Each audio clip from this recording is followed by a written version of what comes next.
and this is made by Cath. Thank you very much for joining me for another video. It's really lovely to have you here. And in this video, I'm going to be talking all about what I've been sewing over the last week. And I've got a couple of new makes to share and also my current sewing project that is very nearly done and I really love. So I'm looking forward to sharing how I'm getting on with that one too. So that is the plan for today. As ever, I hope you're all doing really well and I've managed to fit in some sewing time this week too. So I'll kick off the video as ever with what I'm wearing today for my handmade wardrobe. And actually, if you watched last week's video, you'll recognise the t-shirt because I was wearing it last week also, which I hadn't really thought about until I got to filming. But it just goes to show I'm finding this a very handy, useful item in my wardrobe. It is a paper cut, I forgot the name, I thought the old name, paper cut solar tee in black bamboo jersey. But today I'm wearing it with something different on my bottom half. I've got on a pair of wide-legged culotte trousers, which I made using a pattern from this book here, the Make It Simple book by Tilly and the Buttons, which is a really great book. I've used a few patterns from this one. And the trousers actually, the trouser part of this pattern here, that's called the Saphir Trousers and Dungarees. And it's a really nice trouser pattern for trousers that have a flat front and an elasticated back to the waist. So you can just pull them on and then they've got quite a nice wide leg, which I think works perfectly in a nice swishy fabric to make a lovely pair of summer trousers. I'll step back slightly so you can see mine and see the print on them. I really like this print.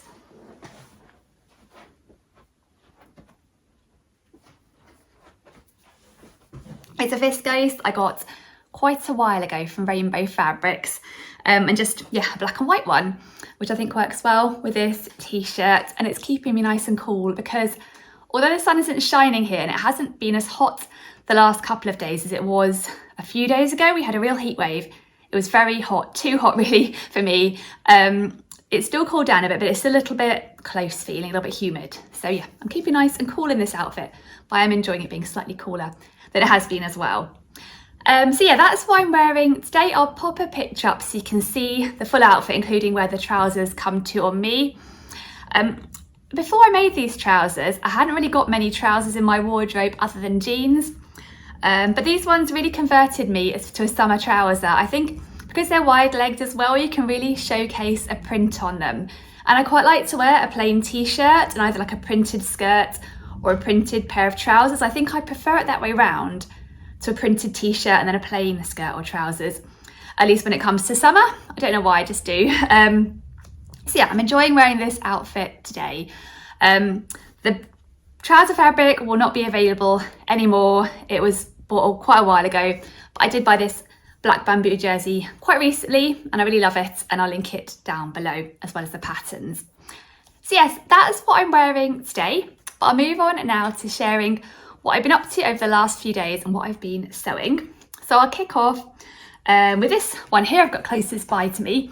This is a make for my daughter, a pair of pyjamas. I mentioned it, I think, in my most recent video or the one before when I was showing some new fabrics. I made a really cute pair of trousers for I made a really cute pair of pyjamas for summer in this really cute cotton jersey fabric, with this pale pink background and these really sweet little cherries on that are heart-shaped. There's lots of little hearts on there too. So yeah, a little pair of elasticated waist pyjama shorts and a little t-shirt to match. Here's the t-shirt. It's hard to see with such a busy print, but there's little pockets on there here, which is quite handy for my daughter being able to tell the front from the back rather than having a label. And then I had some red ribbing in my sort of ribbing stash. I've got lots of little odds and ends of ribbing that I keep when I just need a little bit, and I thought the red went really well. I thought it was quite cute. So yeah, I really enjoyed sewing this little setup for my daughter. Oh, I also added on a little bow, a little like a lingerie style bow at the front of the shorts, because I think particularly on pyjama type shorts, it can be quite hard to tell the front from the back. So I popped that on to make it easier for my daughter. I have in the past added a little sort of fashioned label of some sorts for inside. But actually I just thought that was a really sweet little bow on the front, and I have quite a few of them left over from when I've been making her knickers, because I always put a bow on the front of her knickers so she can tell the way around. So yeah, So I finished off this off my daughter, and I finished it off in time to enter the So Fruity challenge over on Instagram, which was running in June, and you had to post your make on Instagram on the 30th of June. So I was really glad to be able to join in with that. And in terms of patterns, I used 2 free patterns. The shorts are the Walk the Plank Youth Unisex Pyjama Shorts by Patterns for Pirates. And the t-shirt is the ABB Kids Tee by DIBY Club. Hold it the wrong way around there. The trickiest thing about this make was the sizing, because my daughter is obviously, she's a child, she's growing quite fast, it seems like. So whenever I make her a new set, it seems like she's grown a bit, and I have to size up and try and remember what I did last time. And sometimes I try and write some notes down, not always. So for the t-shirt, I ended up sizing up actually. She's 9 and I made the age 10 t-shirt just because I already had the age 10 traced out from when I used it for my son. And I thought actually a little bit oversized wouldn't matter, would give a bit of growing room. And I don't find this t-shirt comes up really big anyway. I think it's fairly true to size. So I made a 1 size larger and it fits just fine. I'll show you a picture in a moment. And then on the shorts, I actually sized down 1 size because I do find this pattern can come up a little bit big on my children, at least I found. So I went for an age 8 on this one. I went for the sort of little shorty shorts version because there's a longer knee length version, but my daughter likes the little sort of cropped shorts. The only one thing that I had as an issue when I was sewing was, which happened to me before in this pattern actually, is the way you insert the elastic on the waistband is, you basically cut the elastic to the size you want it, having measured around your child's waist. Then you pop the elastic in and you kind of sew around the top of the elastic and the top of the raw edge of the shorts, like stretching out the elastic as you sew. And then when you kind of obviously release it from the sewing machine, it scrunches back, but then you turn it over and stretch it out again and then sew it in place. So instead of having like a channel that you thread the elastic through, it kind of gets sewn into the fabric of the shorts. But this time round, and I think it has happened before, so I think I'm going to change my method going forward. When I did that, the elastic stretched out quite a bit and they ended up too big for my daughter around the waist. So what I ended up doing was quite a lot of painfully slow unpicking to remove the elastic which I'd sewn in, and then I ended up just actually re-sewing by making a channel and threading the elastic through, and then I could sort of make sure it was the right actual length for my daughter, having stretched out a bit in the whole sewing process. And then I just kind of, finished off the channel then. So I think I'm going to do that going forward, because I do find sometimes the elastic can stretch out when you're pulling it tight to get it through the sewing machine. And actually I feel like when you do just pop it in and check, and then all you have to do is start the little seam that you've kind of threaded it through, it obviously isn't going to stretch out then, and so you get a better accurate fit. Because it was quite disappointing first time round, I think, when my daughter wanted to wear them and tried them on, they were just too big and I had to go through the whole process again. But yeah, other than that, it all went quite smoothly. I'll put a picture up of her wearing the pyjamas so you can see what they look like on. I did take a flat lay picture as well, because I wasn't sure if she'd want to be on Instagram, and I do like to ask their permission, but she was quite keen for me to share the picture with her in, so I'm sure she'll be keen for me to pop it up on here too. So yeah, it was really nice to be able to enter, and this fabric is so cute. I am still really tempted to get some for myself, to make myself a pair of pyjamas to match her, but I kind of don't want to steal her thunder, so I might not, but I'll link the fabric down below anyway. It's a lovely quality cotton jersey, really nice and soft. It's not too thin either. Yeah, nice decent sort of quality cotton jersey with the cutest prints on. So yeah, that is the first thing that I've made that I wanted to share. So the next make that I've got to share is actually also something I've sewn up for somebody else in my family. So I've been doing quite a lot of sewing for others over the last few days, but don't worry, my current sewing whip that I'm going to share in a moment is something for me and something really fun. So yeah, I have been sewing for myself as well, but this next make is something for my husband, and I've sewn him up a pair of pyjama shorts. It's definitely a pyjama theme to the sewing over the last few days, although my sewing whip is not pyjamas.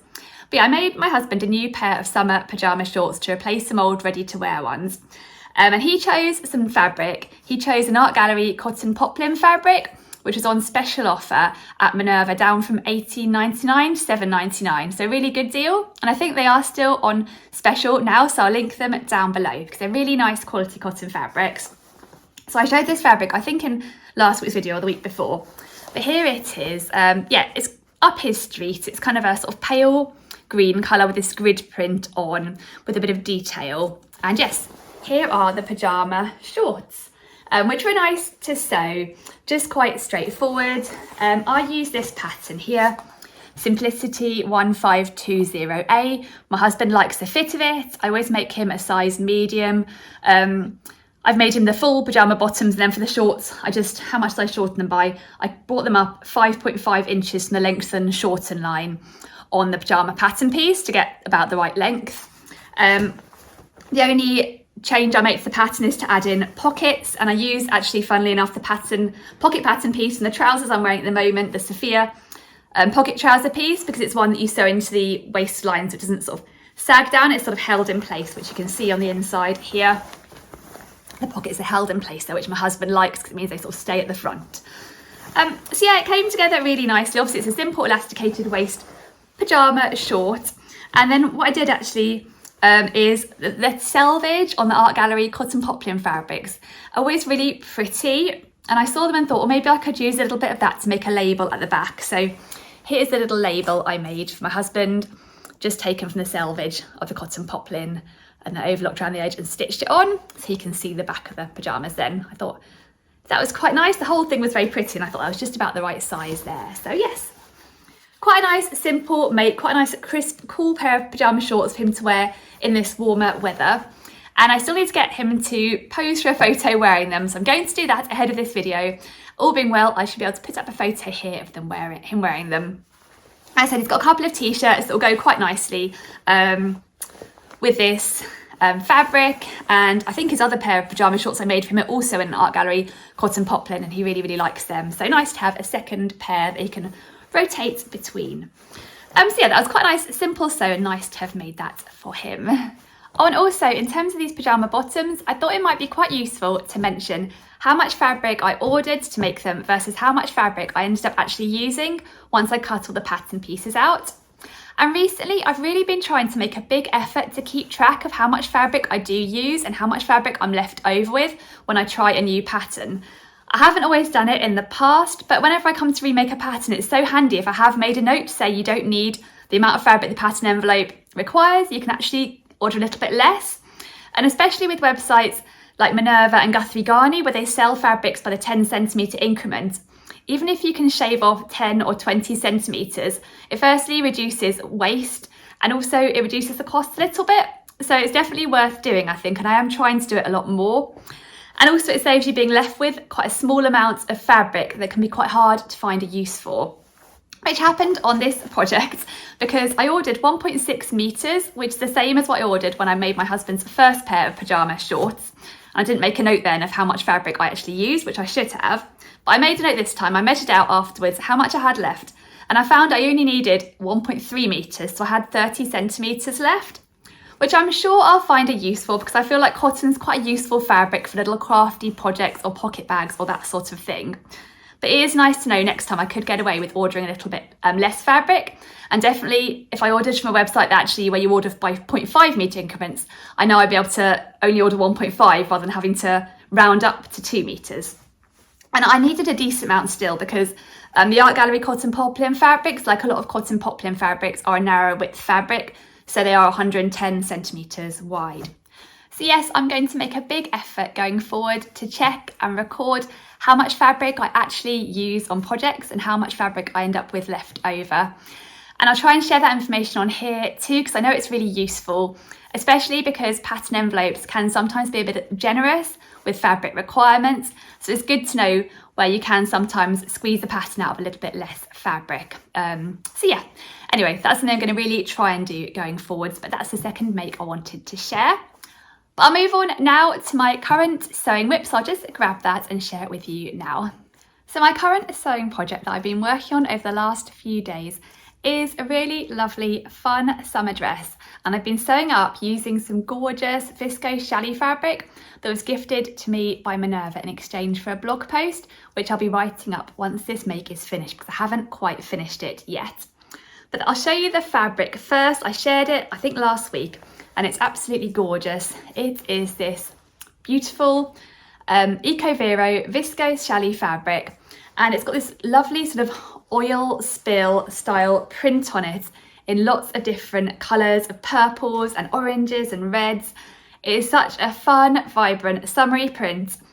It is a little bit out of my comfort zone. It's a bit more bright and colourful than I would often tend to wear. But when I saw it on the Minerva website, it just drew my eyes and I thought I would love to have some fun sewing that up. So I mentioned in a recent video, I wasn't sure what pattern to make. I knew I wanted to make a lovely summery dress, and there were a couple of different patterns I was tempted to try.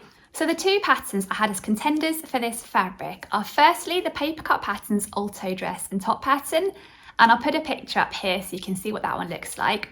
And secondly, the Liesl & Co Cintra dress and top pattern, and again I'll pop a picture up of that one too. So as you can see, they're both lovely summery, floaty, flowy dress patterns, and they both have the shared feature of a halter neck, although the styles of the halter necks are quite different on each of the patterns. But when I saw this fabric, I immediately thought I'd like to make a halter neck style dress out of it. I just felt that would be a really nice match. Really lovely and summery with a lovely detail. And when I had a look out there for different patterns, these two both jumped out at me. They are patterns I was familiar with, although I hadn't ever made either of them. But I really like the look of both of them. And thank you to everyone who commented on my recent video where I talked about those two pattern options and shared their thoughts on which one I should go for. In the end, I went for the one that my gut was just pulling me towards. I think as soon as I saw this pattern, I really thought it'll be a lovely match, and I really wanted to give it a try, and I actually do really want to try the other pattern too, and I will try that pattern. But I thought for this fabric, the one that I really wanted to go for was this one here, which is the Alto dress and top pattern. So it'll be my second paper cut pattern, or it is my second paper cut pattern that I've tried. I've previously made their solar tee and sweatshirt pattern, which I'm wearing now and is a favourite of mine. But yeah, it's a really cute pattern with this lovely twist neck detail at the front, although I think there is one other neckline option too, more of a kind of pinafore style front. I'll show you the line drawings. So here they are too, yes, two neckline options at the front. And then also at the back, you can make a straight neck version or a scoop neck, like a low back option, and you can add a little bow onto the low back option if you want to as well. It has a centre front seam and a centre back seam, and it's designed to be made maxi length. But I only had 2 meters of this fabric, so I knew I was going to have to make more of a mini version and hope I had enough fabric to squeeze out the 2 meters I had. And in terms of sizing, there are 2 size ranges available for this pattern. There's a UK equivalent 6 to 20, and there's a curve range which goes from a 16 to 34 up to a bust of 60.6 inches and hips of 63.7 inches. So yeah, really good size range on this pattern. And I just thought it looked like a lot of fun to sew. So yes, I've made quite good progress on it, so I'll share where I've got to. So I did manage to squeeze it out of the 2 meters of fabric. What I did was I traced all the pattern pieces out, and I traced out a size 2 based on my measurements. And I didn't think the sizing would be too critical on this one because it's not designed to be fitted at any point. It's just one you can just pull on over your head. And as I mentioned, I made the twist neck front, and I decided to go at the back for, let me get those pictures back again, the scoop neck with the bow, because I thought it's such fun fabric, I may as well go for all the fun features. And I thought that'd be quite cute, although I think the straight back option also looks really nice. So yeah, anyway, I adjusted the pattern pieces. I took off about 12 inches in length from the skirt, or the sort of dress pattern pieces. And it was a real squeeze out of 2 meters, I must admit. I didn't really enjoy cutting it out because it was quite tricky. I usually cut out on my table here, which is a nice firm surface. But because I wanted the whole piece of fabric laid out so I could really check the layout, because I knew it was going to be quite critical, I laid it on the carpet. And I don't really enjoy cutting on the carpet. I find it's not half as easy to cut as on a nice firm table. But I got there in the end, got all the pattern pieces cut out. And I kind of just had to go with where the print was going to go based on the fact that I was squeezing them all on. But I'm really happy with how it turned out. Yeah, so this pattern does have a centre front seam, and a couple of people had mentioned maybe I should go for the cintra dress because then the print wouldn't be broken up by that front seam, which is a really good point. But I also thought with this fabric, it might be nice to showcase the different colours, and I thought if I ended up having one piece cut with all one way, it might end up being like mostly purple on the front and mostly orange on the back, or vice versa, whereas this way I had a chance of mixing up the colours a bit and showing off all the colours on the front and back, which is how it's ended up, thankfully, because I couldn't really choose where to put those pattern pieces because it was such a squeeze. But anyway, this is the dress as I've sewn it so far. And this is the front, so you can see this lovely twist neck, which looks a lot better, I think, than on a hanger. Then at the back, it's got this lovely little bow here. And I went for one half of the bow in the orangey colour and one in the purple, just to really showcase the different colours. And you can see on the skirt again, the different colours there, and the other side too, which actually I really love how that's turned out. And it's been a lot of fun to sew, actually. It's something a little bit different. The most fiddly bit, I guess, is there's a facing around the inside at the back, or all the way around. Yeah, all the way around. And that was quite fiddly to do this. You kind of gather it here a little bit and then have to sew the facing, and then you have to understitch it. And I found when I did that, the facing was still trying to pop out a little bit. So I've ended up sort of top stitching as well to try and get the facing to sit a bit better. And I have tried it on at the moment. I haven't hemmed it yet, which is what is needing to be finished. But it does sit a bit better than it does on the hanger here, with the facing still popping out. Once I get it on, it does sit a bit more flat. So I just did that little bit of top stitching around the top. And I also actually top stitched around the edge of these bow ties as well, just because I thought they'd then stay in place. That was an extra step I did that didn't say about in the pattern, but I top stitched around those two to give a nice shape to those little bows, rather than sort of going puffy and sort of not sitting quite as nicely. Yeah, I thought that'd be a good thing. I also did a little bit of top stitching down the back seam as well, which is quite nice. I do love a bit of top stitching just down the back there. And I used orange thread, which I thought looks quite nice against the purple, as well as against the orange. And yeah, it was just a lot of fun to sew. And one of the trickiest bits, I think, was when I came to sewing the side seams, just to make sure I sewed them together right, with the right amount of twist. Because yeah, it would be easy to sort of, for the garment to untwist and end up sewing them and realise you haven't actually got that twist anymore, because it's kind of come unravelled when you try and put it together. You kind of got to think hard about which seams go together. And actually, one thing I did wrong in the process of sewing, which is a bit frustrating, is when it came to sewing the two back pieces together, I sewed the two side seams together rather than the actual two back pieces. I'll show you how it happened. I did look back and think, well, I can see how I did it, although I should have looked at the instructions more carefully. So this is the back seam one I used, and I thought these were the armholes. So I sewed these sides together, and then I only realised afterwards that's actually the back dip in the middle. So I actually ended up stitching it, pressing it open and top stitching before I then got to the next stage and realised what I'd done. So I had to unpick 3 lines of stitching quite carefully, being very careful not to pull the fabric. And actually this fabric has been lovely to work with. I haven't had any snags or pulls. It's sewn so nicely. It's really lovely quality viscose challis. And so yeah, I've really enjoyed sewing it so far. What I'm planning on doing now is letting it just hang for a couple of days, because the hem is slightly curved and I want to make sure if it drops at all I can then just sort of even it out a little bit before I finally hem. That's the final stage in the process. I have taken off a bit of extra length because when I cut it out I found actually it was still below the knee after taking off the 12 inches. I kind of wanted to be conservative in terms of how much I took off. I don't want to take off too much, but I end up taking off quite a lot extra. I think I've taken off about 6 extra inches at the moment. So actually if I'd have taken off that before, it might have made it a bit easier on the cutting out perspective of trying to squeeze it into the 2 meters, but you live and you learn, and I've made a note of it for next time. But yeah, it's been a lot of fun to sew, and yeah, I really enjoyed actually the whole process, and I can't wait to finish it and show you some final pictures of it. I think it'll be a lovely one for summer. But yeah, I'll link the fabric and the pattern down below.